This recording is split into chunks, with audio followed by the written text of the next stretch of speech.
Hello everyone, कैसे हैं आप सब और क्या हाल समाचार हैं आपको। आप सबको पता है कि इस बार पीएम मोदी ने 15 अगस्त के भाषण में एक स्पेशल वादा किया है कि भैया इस दीपावली कॉमन मैन को मिलेगा डबल गिफ्ट, यानी जीएसटी में रिफॉर्म करके, जीएसटी रेट में बहुत बड़ा बदलाव करके।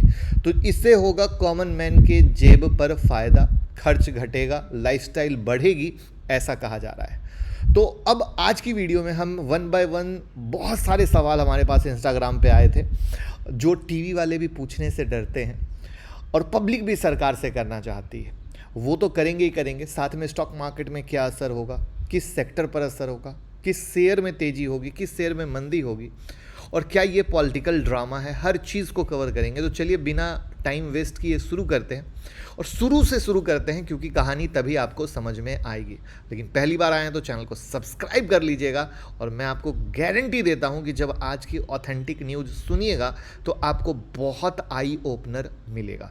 तो शुरू से शुरू करने का मतलब है कि जीएसटी क्यों आया था। तो 2017 से पहले बहुत सारे टैक्स हुआ करते थे, वेट, एक्साइज, सर्विस टैक्स, न जाने क्या क्या, और हर स्टेट की अपनी रेट बुक हुआ करती थी। जो बिजनेस, हम लोग तो मारवाड़ी हैं, तो जो भी बिजनेसमैन होंगे उनको पता होगा कि वो कितने परेशान हुआ करते थे, कन्फ्यूज़न हुआ करता था, करप्शन की भी भरमार थी। और इसी को सिंपल करने के लिए जीएसटी लाया गया था, जो गुड्स एंड सर्विस टैक्स कहा जाता था। मकसद था कि एक ही टैक्स पूरे देश में लगेगा तो कलेक्शन आसान हो जाएगा और बहुत ही ट्रांसपेरेंसी हो जाएगी, बिजनेस के लिए आसान हो जाएगा, कंप्लायंस के लिए आसान हो जाएगा, और गवर्नमेंट को भी एक रेवेन्यू आने लगेगा। लेकिन आप अगर ध्यान दोगे तो आज भी जीएसटी में 4 स्लैब है, 5%, 12%, 18% और 28%। अब जितना ज़्यादा स्लैब है उतना ज़्यादा कन्फ्यूज़न है। अब एक एग्जांपल के लिए कि कोई प्रोडक्ट XYZ है, ठीक है, उसमें 12% का जीएसटी है, लेकिन उस XYZ में कोई एक ऐसा प्रोडक्ट मिक्स करके बना है या लगा है जिससे वो आता है 18% जीएसटी में। बट क्या है, पब्लिक को तो बिजनेसमैन को तो पता नहीं है। तो क्या हुआ कि अब अगर किसी ने वो 12% जीएसटी से भर दिया तो सरकार बाद में क्या कहेगी कि आपने 6% कम भरा, तो 4 साल का बकाया दो और प्लस पेनाल्टी दो। तो अब इससे क्या होगा, कन्फ्यूजन, और व्यापारी तो यही सोचेगा ना कि हमने तो सब सही किया, ये हमारे माथे बम क्यों फटा। यानी स्लैब ज़्यादा है, कंप्लायंस का बोझ भी बढ़ गया, नोटिस, और वापस से करप्शन घूम फिर के, यानी नाक को सीधा छुओ, घुमा के छुओ, हम पहुंच रहे हैं। लेकिन जब आप इंटरनेशनली जाते हो तो चाहे जापान जाओ, सिंगापुर जाओ, ऑस्ट्रेलिया जाओ, सिर्फ एक स्लैब है।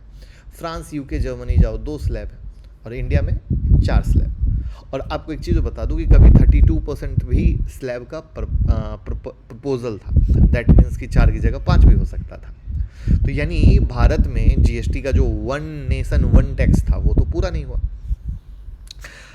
यहाँ पर एक सबसे शॉकिंग फैक्ट बताऊं या इंटरेस्टिंग फैक्ट बताऊं कि 2021 में सरकार ने जीएसटी से 11 लाख करोड़ कमाया, 2025 में 20 लाख करोड़ हो गए, यानी औसतन 10 से 12% का ग्रोथ हो रहा है। तो देखा जाए तो सरकार की कमाई तो बढ़ी, लेकिन आम आदमी की जेब हल्की हुई या भारी, यही तो सवाल है, राइट? इसी को ढूंढना है।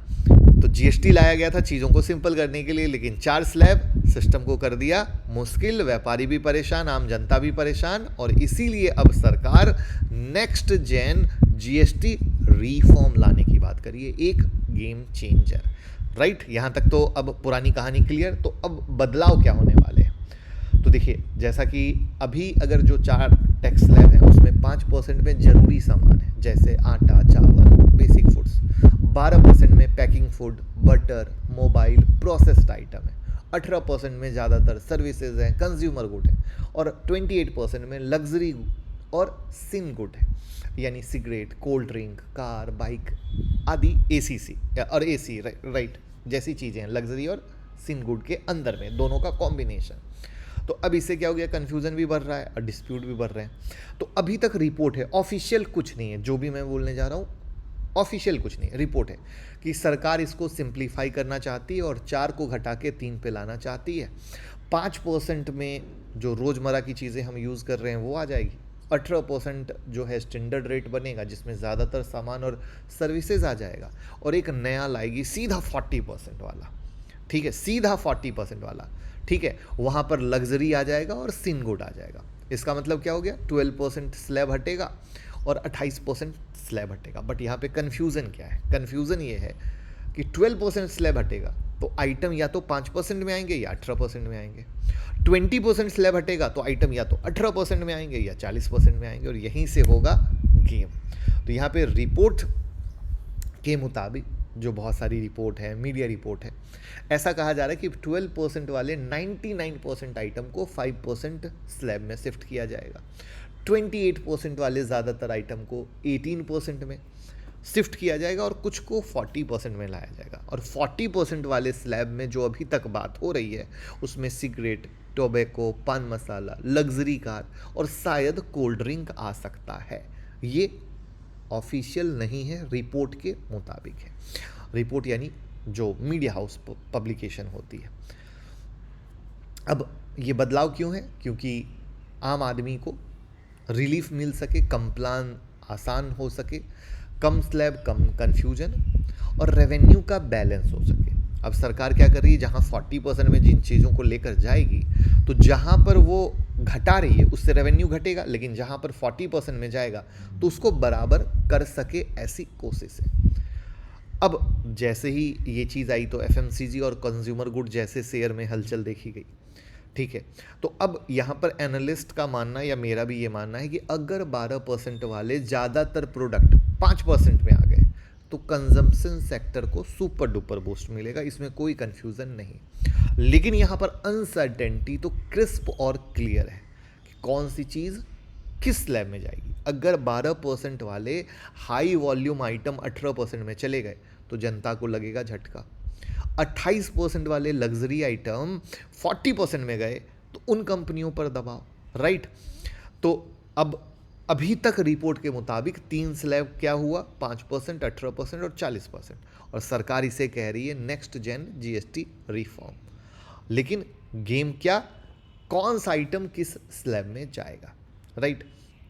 जैसा कि आपको मैंने अभी तक क्लियर कर दिया कि 12% वाले लगभग 99% आइटम को 5% में शिफ्ट किया जाएगा, तो यानी 7% की गिरावट आएगी अगर हम माने। यानी इसको एक एग्जांपल पे ले लें कि मान लीजिए आप कोई पैकेज जूस पीने की आदत है, 100 रुपये की आदत है, मतलब 100 रुपये का वो आता है और 12 रुपये की जीएसटी लगती है, तो 5 रुपया लगेगा, तो 7 रुपये की बचत होगी। अब ये 7 रुपया वाला फिगर है ना, थोड़ा सा दिमाग में रखिएगा, क्योंकि यहीं से मैं लास्ट में वो जो बोला ना क्रैक, यहीं से निकालूंगा। तो अभी तक अगेन जैसा कि है, जो प्रोडक्ट सस्ते हो सकते हैं, जो फाइनेंशियल एक्सप्रेस, मिंट, राइटर्स की रिपोर्ट के मुताबिक है, जैसे बटर और घी सस्ता हो सकता है, पैकेज फूड आइटम जिसमें biscuit, process food, ready to eat meal जैसी चीज़ें सस्ता हो सकती है, ड्राई फ्रूट सस्ते हो सकते हैं, मोबाइल फ़ोन एक्सेसरीज सस्ता हो सकता है, फ्रूट जूस, कोकोनट वाटर जो पैकिंग वाला आता है वो सस्ता हो सकता है, अचार, jam, sausage, processed food, vegetable, umbrella जैसी चीज़ें सस्ता हो सकता है। यानी किचन से लेकर मोबाइल तक शॉपिंग बास्केट आपका सस्ता हो सकता है। तो आम आदमी पर क्या असर पड़ेगा, मैंगो पीपल पर मंथली ग्रॉसरी बिल घटेगा। क्यों, क्योंकि वो जो पैकेज्ड फूड, बटर, घी जैसी चीज़ें जो वो रोज़ खरीद रहे हैं वो क्या हो रहा है, वो सस्ते ही तो आ रही है ना। टेक्नोलॉजी एफोर्डेबल हो जाएगी, यानी मोबाइल फ़ोन सस्ते होंगे तो स्टूडेंट और मिडिल क्लास को राहत है। हेल्दी ड्रिंक जैसे कोकोनट, फ्रूट जूस अफोर्डेबल बनेंगे। अब कंपनी पे आ जाएं तो एफएमसीजी कंपनी, अब अगेन मैं कोई बाय सेल रिकमेंडेशन नहीं दे रहा, मैं आपको नाम बताऊं, जैसे नेस्ले हो गया, ब्रिटानिया हो गया, एचयूएल हो गया, आईटीसी हो गया, डाबर हो गया, मेडिको, इन कंपनियों की डिमांड बढ़ेगी। मोबाइल सेक्टर में आप जाओ तो आप देख लो डिक्सन टेक जैसी कंपनियां, ठीक है, एप्पल की सप्लायर कंपनियां, ठीक है, जो भी हैं इनसे रिलेटेड, उनके सेल में बढ़ोतरी आएगी। तो मार्केट का एंगल क्या कह रहा है, एफएमसीजी सेक्टर को बिगेस्ट टेलविंड मिलेगा। जो रूरल यानी ग्रामीण डिमांड जो 2 साल से कमजोर थी, अब जीएसटी रेट कट की वजह से वापस से जिंदा हो सकती है। तो एफएमसीजी और कंज्यूमर स्टॉक में आपको तेजी देखने को मिल सकती है। तो यानी 12% से 5% की तरफ शिफ्ट मैंगो पीपल के लिए असली राहत है। अगर अगर अगर ये जो अगर है ये खत्म होगा कब, जब दीपावली पर अनाउंस होगा, क्योंकि अभी तक अनाउंस हुआ नहीं है। 99% आइटम सस्ते होंगे। अब यहाँ पर आता है महंगे या कन्फ्यूजन की बात। दो चीज़ें हैं ना, कन्फ्यूजन तो है ना, क्योंकि सरकार कब कौन सा चौका और छक्का लगा दे ये तो समझ आती नहीं है, क्योंकि ये तो वही जानेंगे। तो यहाँ पर नया स्लैब जो सिन और लग्जरी गुड का है उसमें रोज़ मतलब वो उसको ला रहे हैं, जैसे सिगरेट को कहते हैं, पान मसाला को और लग्जरी कार को। तो सिगरेट पान मसाला तो समझ में आता है, लग्जरी कार को क्यों लाना है, मतलब ये कौन सा पाप है ना। ये बहुत ही इंपॉर्टेंट है, जिसमें कंफर्म कैंडिडेट हम बात करें तो टोबैको और सिगरेट पे 40% मतलब 99% तय है कि सिगरेट और टोबैको पे लगेगा, क्योंकि ये हेल्थ डैमेजिंग प्रोडक्ट है। लेकिन पॉसिबल देखो मैंने कैसे तोड़ा है, कंफर्म कौन सा है, पॉसिबल कौन सा है। पॉसिबल कैंडिडेट में आ रहा है कि कोक पेप्सी जैसी जो ड्रिंक है अभी 28% है, तो हेल्थ कंसर्न को देखते हुए, हाई शुगर को देखते हुए रिपोर्ट कहती है कि 40% में शिफ्ट किया जा सकता है।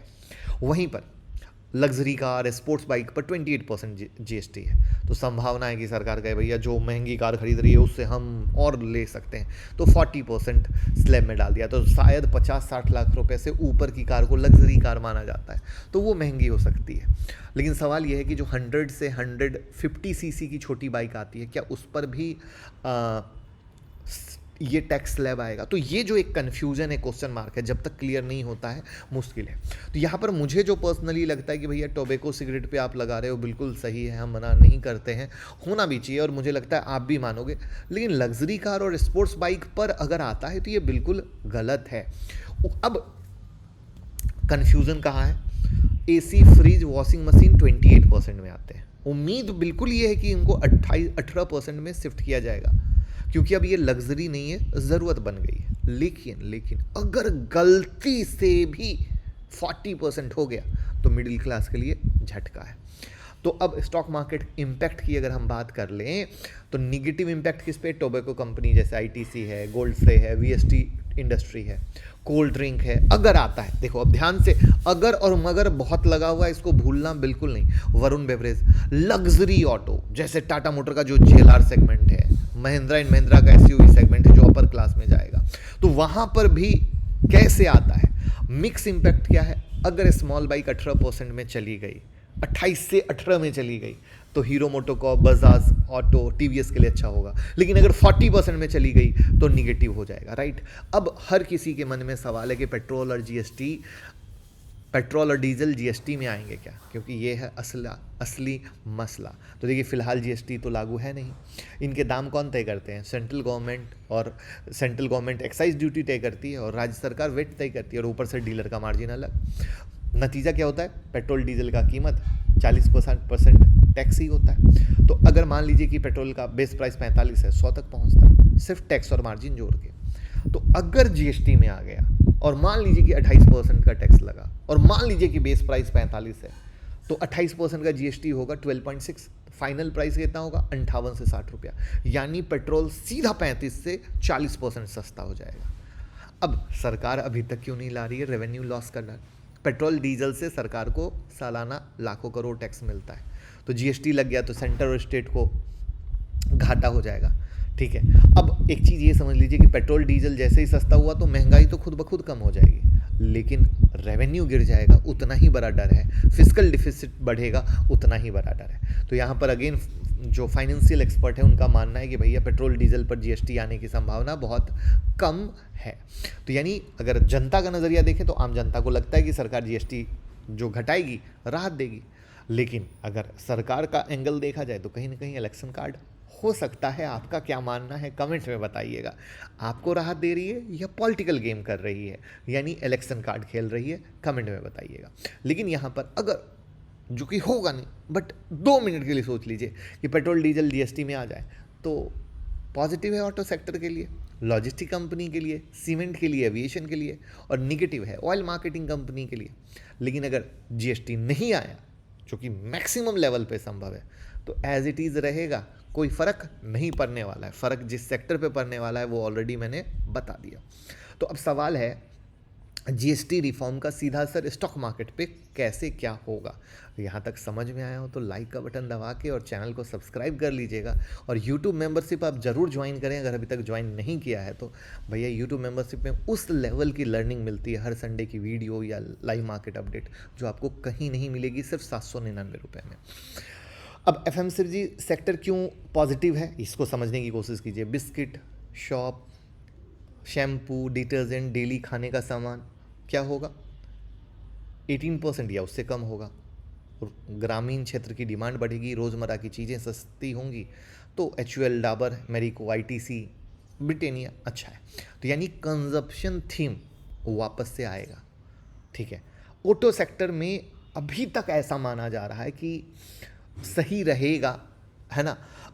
40% जो लग्जरी कार में जा रहा है वो टाटा मोटर का JLR ही हो सकता है, क्योंकि 50 लाख से ऊपर वाली कहानी वहीं दौड़ रही है। टोबैको में 28% से 40% का शिफ्ट क्रिस्प और क्लियर है। तो जो ITC का सिगरेट बिजनेस है वहाँ निगेटिव है। VST इंडस्ट्री है, गोल्ड फ्रे फ्लिप है। और कोल्ड ड्रिंक की बात करें तो वरुण बेवरेज आता है अगर आया तो। और सीमेंट इंफ्रा के बारे में मैंने बात की कि अगर कहते हैं 28% से 18% स्लैब में आया तो अगेन बहुत अच्छा होने वाला है। तो आप सीमेंट सेक्टर पे देख सकते हैं। कंज्यूमर ड्यूरेबल्स और इलेक्ट्रॉनिक में AC, fridge, TV, washing machine अगर सस्ते हुए तो यहाँ पर भी रिवाइवल आएगा।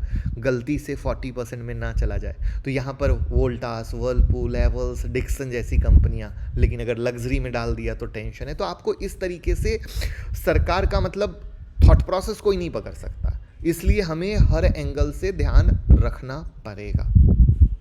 तो अब सबसे बड़ा सवाल है कि ये GST बदलाव का तमाशा हो रहा है या सच में जनता के लिए अच्छा है। तो देखिए सरकार क्या कह रही है, GST रेट कम करेंगे तो महंगाई घटेगी, आम आदमी को सस्ती चीज़ें मिलेंगी।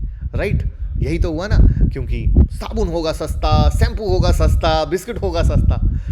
देखिए जो चीज़ सस्ती होगी ना उससे 5-10 रुपये का फ़ायदा होगा, जो मैंने बोला था। लेकिन जो चीज़ महंगी होगी ना, जैसे tobacco, luxury item, cold drink, ये मिडिल क्लास ज़्यादा ले रहे हैं, यूथ ज़्यादा कंज्यूम कर रहे हैं। प्लस पेट्रोल डीजल GST से बाहर ही रहेंगे, यानी रियल जहाँ से महंगाई घट सकती है वो महंगाई घटने वाली नहीं है। तो यानी छोटा सा मतलब झुंझुना दिखाया जा सकता है, ऐसा कहा जा सकता है, क्योंकि जो सैलरी बढ़ रही है 5 से 6% सालाना बढ़ रही है, लेकिन जो खर्चे बढ़ रहे हैं 10 से 12% के बढ़ रहे हैं। राइट, तो GST रिलीफ कितना सा होगा और महंगाई कितनी तेजी से बढ़ रही है, यानी शॉर्ट टर्म में आपको सब कुछ अच्छा दिखेगा, लेकिन लॉन्ग टर्म में चीज़ें मुश्किल है कि कुछ खास अच्छा दिखे जब तक कि पेट्रोल डीजल की चीज़ें कमांड में नहीं आती। तो शॉर्ट टर्म में आप कहोगे वाह वेरी गुड। और स्टॉक मार्केट के एंगल से डेफिनेटली FMCG कंज्यूमर सेगमेंट को फ़ायदा होने वाला है, इसमें कोई डाउट वाली बात नहीं है। ये तो एकदम क्रिस्प क्लियर रखिए। तो FMCG सेक्टर बहुत अच्छा होने वाला है, कंज्यूमर सेक्टर बहुत अच्छा होने वाला है। अगर एग्रीकल्चर और फर्टिलाइज़र पर GST में कोई बदलाव नहीं आता है तो इस एंगल से रूरल इकोनॉमी को असर पड़ेगा, तो वहाँ भी फ़ायदा होगा। देखो इकोसिस्टम देखो कैसे होता है। ठीक है, अब बैंकिंग फाइनेंस को भी फ़ायदा हो सकता है, इन्फ्लेशन थोड़ा तो कंट्रोल होगा तो वहाँ पर भी फ़ायदा होगा। तो ये पूरा इकोसिस्टम इस तरीके से काम करेगा, जहाँ पर भैया कहानी यह है कि रियल गेम चेंजर होता है पेट्रोल GST, जिस पर तो हो नहीं रहा है, बट कहीं ना कहीं छोटी चीज़ों से लोगों को अट्रैक्ट करने की जो कोशिश है वो डेफिनेटली शॉर्ट टर्म में इम्पैक्ट देगी और जिसका फ़ायदा FMCG कंपनी उठाएगी, लेकिन लॉन्ग टर्म में काफ़ी बड़ा चीज़ दिखता नहीं है। लेकिन अभी वेट करना होगा किस तरीके से क्या निकल के आता है। मैं और डिटेल वीडियो बनाऊंगा, आपको कैसा लगा कमेंट में बताइएगा कि आपको कैसी लगी इतनी बोल्ड और सच्ची वीडियो। ठीक है, क्योंकि हेडलाइन तो आपको सब बता देते हैं, लेकिन जो रियल बातें हैं वो आप सब आपसे छुपा लेते हैं। तो भैया बताइए, लोगों के साथ शेयर कीजिए, सबको ये रियल एनालिसिस पता चलनी चाहिए और पहली बार आए हैं तो फॉलो कर लीजिए।